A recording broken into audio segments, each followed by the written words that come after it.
President Obasanjo is somebody I respect very much, but you also know that I know a couple of things about him that other Nigerians don't know. Like what? When he conspired with, I believe, who was the Senate president there now, it was an electoral act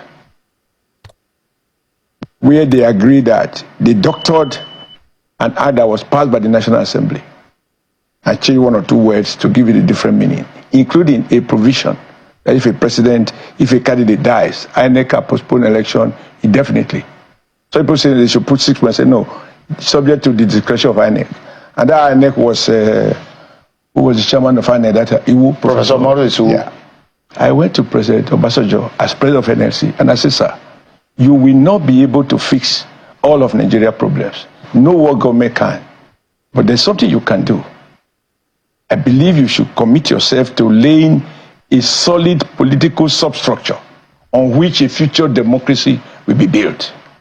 But if you start playing with the foundation, I fear for the future. And they say, no, Adam, trust me, I will not do as well as I say. That is the problem. The future is not about you. You will not be the last president. You may be the first one since 1999, but certainly you will be the last. So we must create a situation in which, regardless of who comes in, the system will tame the person. He failed on that.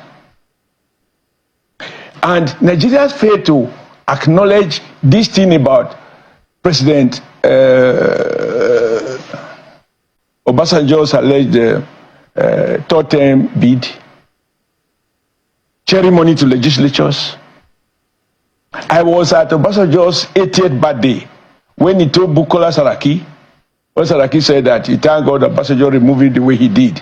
Otherwise, he would have got to Kwara State to contest and become governor, and now subsequently Senate president. President Obasanjo said to him on the occasion of his 80th birthday in Lagos that when he was president, he said to Bukola, nobody can become governor in Nigeria unless I agree. He said, I only allow you, you are not the only one, I also allow Ogusoye, also the governor of Olagusoye, because having retired him prematurely because he was already politically exposed, he just compensated him, asked him to go to Oshiomhole and be governor there.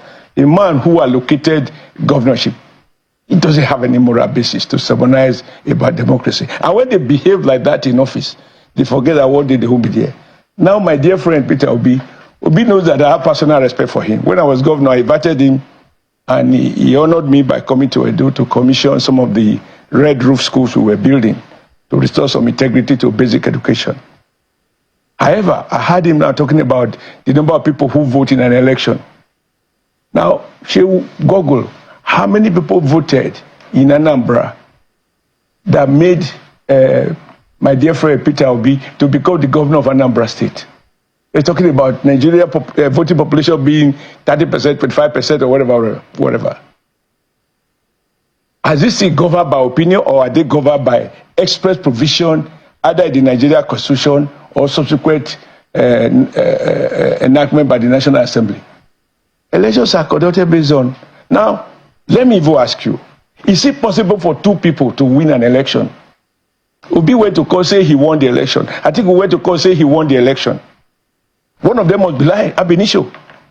Can two people validly win one election that require one person? And so when you parade people who have bitterness, here is President Obasanjo, who, because the Lagos State governor, now president, decided to create local governments and argued that local government should be autonomous. President Obasanjo withheld the allocation to Lagos State for all of his tenure. And even after Supreme Court ordered him to release the money, he refused. It's on history. He took his exit from office, which he conducted under a policy of do or die politics. It's a record, video and print, that God-fearing President Yaradua is just unfortunate that each time you have a guy who have a heart of gold to bail us out, something happened. Just like what happened to Abiola. Yaradua, after 2 years, he died. It was Yaradua who released the money that to Lagos State government because Obasanjo was determined to cripple Lagos.